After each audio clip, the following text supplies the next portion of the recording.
My name is Brenda Brown. I'm 32 years old. And the night everything ended began with the smell of garlic and burnt hope. The kitchen was warm, alive, with the hiss of olive oil and the slow, rhythmic stirring of sauce. I'd made pasta arrabbiata, Paul's favorite. I'd told myself it would help break the ice after a week of tension thick enough to choke on. Paul had been distant lately, curt texts, late nights, the occasional sigh that said more than words ever could. I thought maybe a home-cooked dinner might thaw him out. It used to work before his silences started feeling like walls. The lock clicked. The sound made my stomach twist. He walked in handsome, sharp suit tie, loosened eyes, already half checked out of the room. "Smells strong," he said flatly, tossing his keys on the counter. "It's a arrabbiata," I replied, forcing a lightness I didn't feel. "Your favorite, remember." He didn't answer, just opened the fridge and pulled out a bottle of red wine. He poured himself a glass, no offer for me, and leaned against the counter, watching the sauce bubble. I tried again. "Rough day." "They're all rough days," he said. "You wouldn't get it. You just sit at a desk all day pushing pixels. My work actually deals with real problems." The jab landed like a paper cut small, but it stung. "I was trying to do something nice," I said quietly. "I even booked us that table at the Oak for Saturday. You love that place." His expression flickered, then hardened. "Saturday." He took a long sip. "Didn't I tell you Sam's throwing that party Saturday night? You mentioned it, but I thought, well, think harder next time he cut in. Cancel it." I stared at him, spoon frozen in midair. "You could just say thank you, you know." He looked up, then the look of someone itching for a fight. "God, why is everything such a problem with you, Brenda? You never listen." I set the spoon down. "I do listen, Paul. Maybe too much. I just never get heard." He laughed, sharp and humorless. "You're so dramatic. You make everything about feelings. Maybe if you focused on being interesting once in a while." "Interesting," I repeated. "You mean unpredictable, chaotic, like you." That hit him, his jaw clenched. "You're so safe, so predictable. You're like beige paint. You never surprise me." The words sank in slowly like poison. I took a breath, steady and cold. "You want surprises? Okay, here's when I'm done apologizing for being the one who keeps things stable while you play emotional roulette." He stared, blinking, not used to resistance. "You know what the real problem is," he said, voice dropping low. "You're boring, even in bed." "Ava." My stomach turned to ice. "What about Ava?" He smirked. "She was passionate, wild, better than you'll ever be." The air left my body.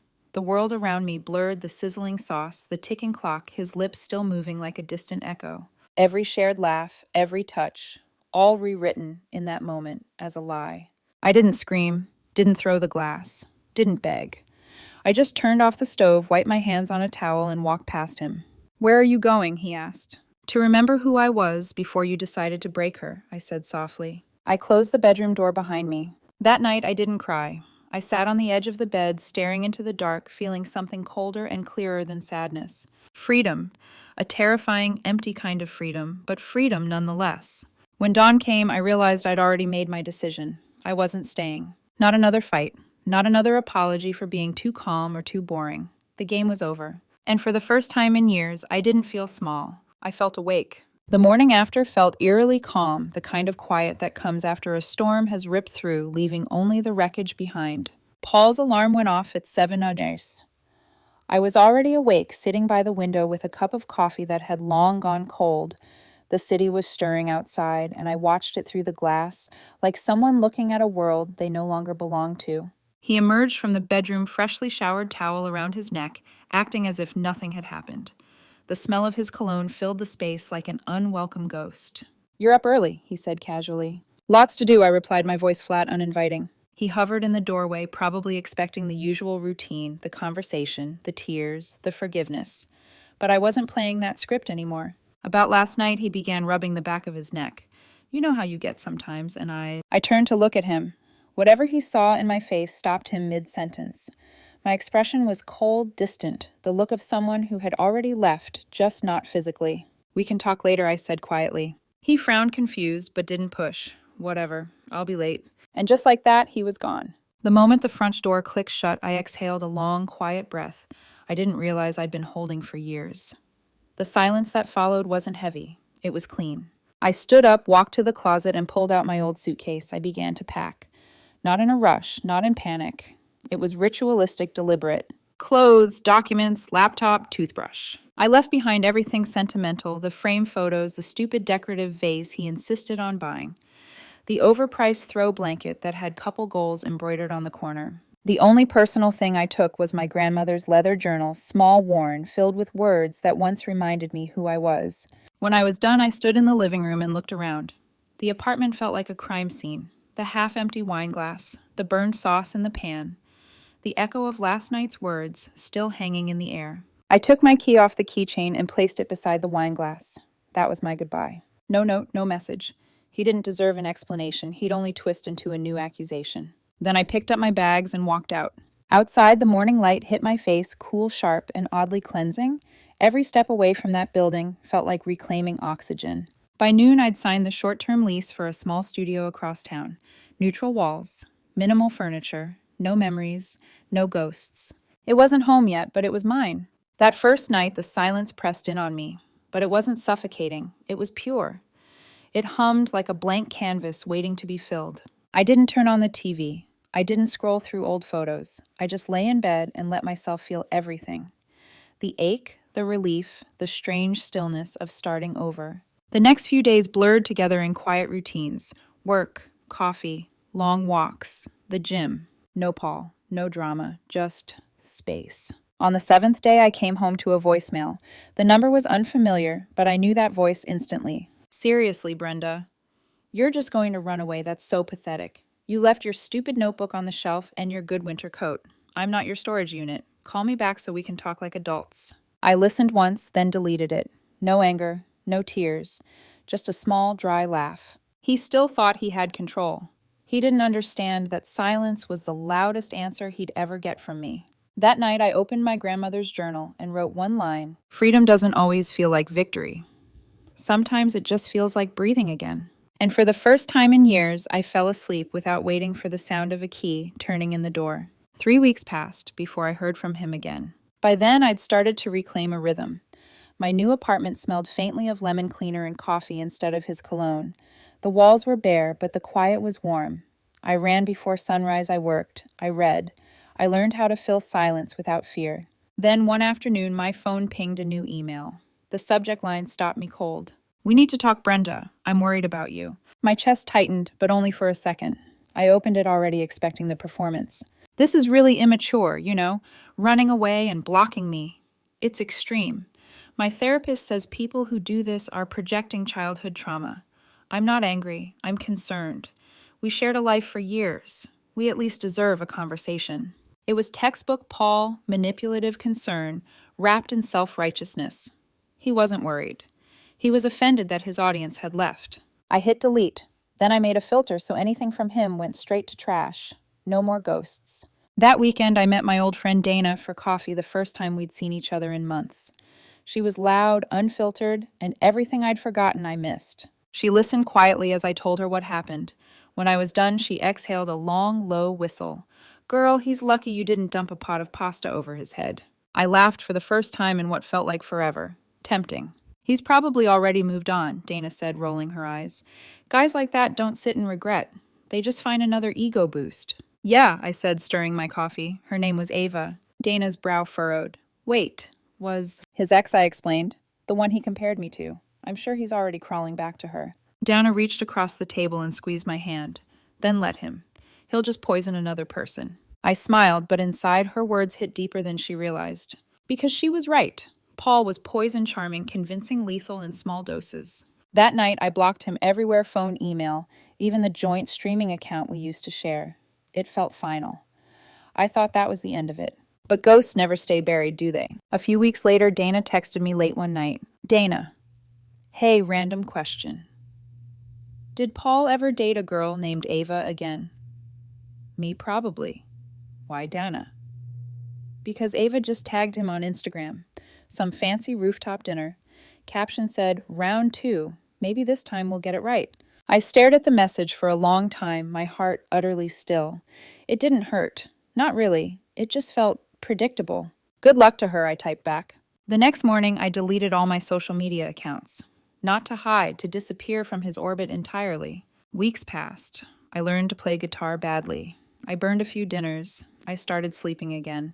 Then one evening, while meal prepping chicken and vegetables, my phone buzzed. A new message from an unknown number. Brenda, I know you're getting these. Ava and it's over. She cheated. With my friend Sam. I should have listened to you. You were the only real thing I had. Please, can we just talk? I miss you. I stared at the words until the screen dimmed. Not I'm sorry, not I was wrong, just I miss you. Paul wasn't reaching out to make amends, he was reaching for the person he used to drain. I didn't reply. Instead, I texted Dana. Guess who finally got cheated on by Ava? Oh, the irony, she replied. Did you answer no? Silence says everything. I put my phone face down and finished cooking. Later that night, while the city hummed outside my window, I picked up my grandmother's journal again and wrote, When the ghosts come knocking, don't open the door. They only want to drag you back to the fire you escaped. And for the first time, I believed it. 3 months later, life felt steady again, maybe even good. I'd stopped counting the days since Paul. The ache that once sat heavy in my chest had dulled to a quiet scar.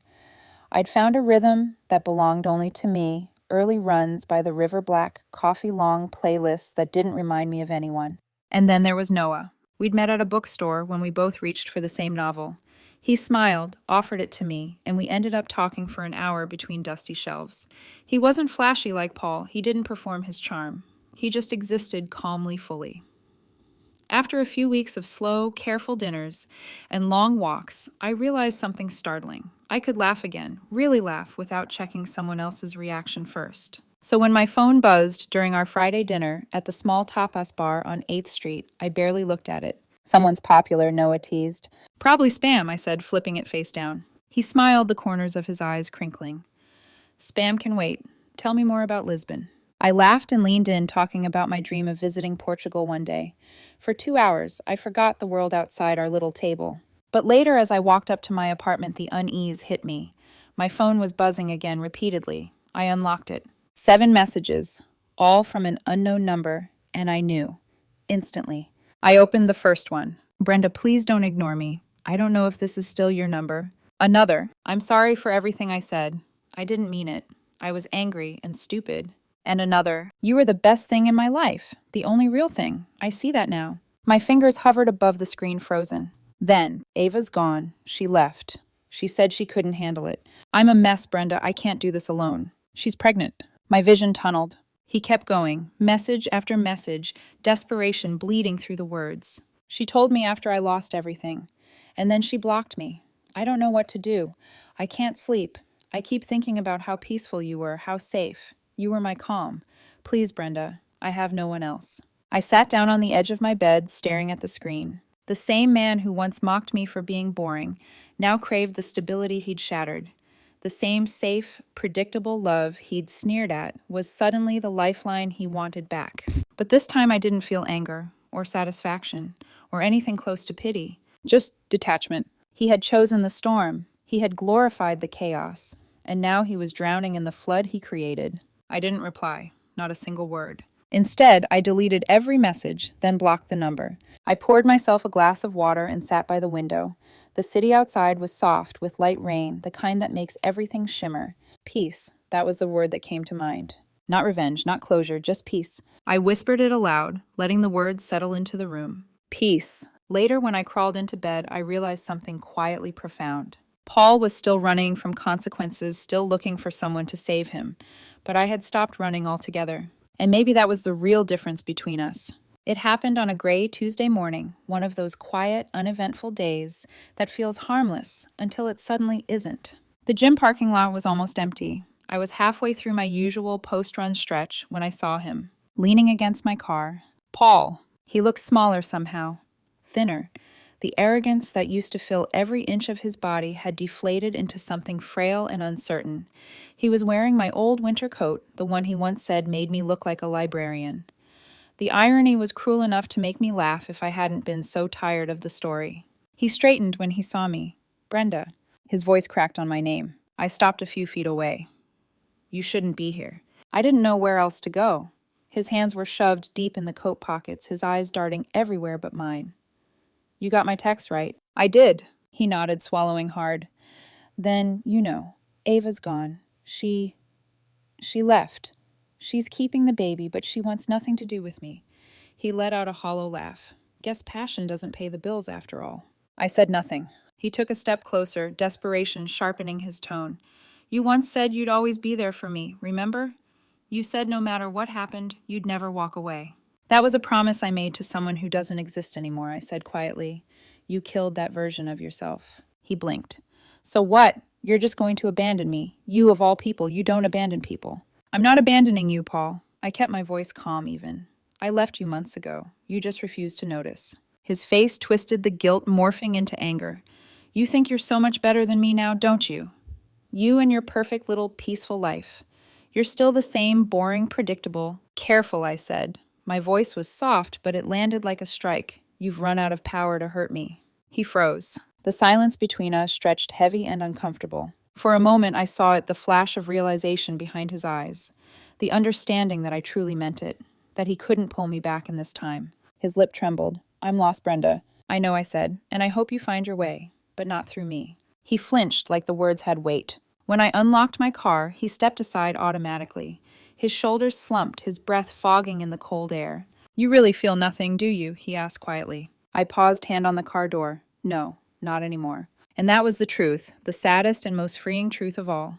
Because love hadn't turned to hate, it had simply evaporated. He stood there rooted in place as I got in and started the engine. Through the windshield, he looked smaller still, a shadow of the man who once thought he was untouchable. As I pulled away, I caught one last glimpse of him in the rearview mirror, standing alone in the empty parking lot, the wind tugging at my old coat, his face a mix of regret and disbelief. I didn't feel triumph. I didn't feel sorrow. I just felt done, truly, completely done. And that nothingness, that clean, still silence, was worth more than any revenge could ever give. 2 months passed before his name appeared again, not on my phone, but in a text from Sam, a mutual acquaintance I hadn't spoken to in almost a year. Hey, just ran into Ava at the grocery store. She had the baby, a little boy. Paul's living back with his parents. It's messy. I stared at the message, waiting for some kind of reaction, anger, pity, satisfaction, anything. But there was only stillness. I typed back, thanks for letting me know. Hope they're both okay. And I meant it in the most detached human way possible. I set the phone aside and went back to chopping vegetables for dinner. Noah was coming over soon. He arrived 10 minutes later, bringing that quiet calm that had become my new favorite sound. No tension, no walking on eggshells, no guessing what mood I was coming home to. Just simple, steady peace. We ate on the balcony, the night air soft, the city humming below. Noah poured me a glass of wine and smiled. You've been quiet tonight. Just thinking, I said. About him. I hesitated for a second. But it's strange. It's like thinking about a character in a story I read once. I remember the plot, but I don't feel anything about it anymore. He nodded, thoughtful. That's what healing sounds like. We clinked glasses. I smiled because it was true. After he left that night, I tidied up the table, washed the dishes, and opened my grandmother's leather journal, the same one I'd taken the day I left Paul. On the first page months ago, I had written, freedom doesn't always feel like victory. Sometimes it just feels like breathing again. Tonight I added another line beneath it. Peace isn't boring. It's freedom. I set the pen down and leaned back in my chair, looking around the apartment. My guitar rested against the wall. A hiking brochure Noah had brought over sat on the coffee table. A candle flickered quietly by the window, the scent of cedar and clean air. This space was no longer just a place to escape to. It was mine, every inch of it, shaped by choices that were finally my own. I thought about Paul, about how he had traded stability for excitement, devotion for chaos, about how he'd once sneered at my calm life, only to end up begging for it back. He'd gotten his storm, and I had found my stillness. I wasn't the woman who begged to be understood anymore. I wasn't the one who stayed and explained and waited for change that would never come. I was the woman who walked away and never looked back. The city outside was silent, the kind of silence that hums like a lullaby instead of a wound. I closed the journal, turned off the light, and whispered into the dark. Not to Paul. Not to anyone, just to myself. This is what peace feels like. And in that moment, I knew the story was over.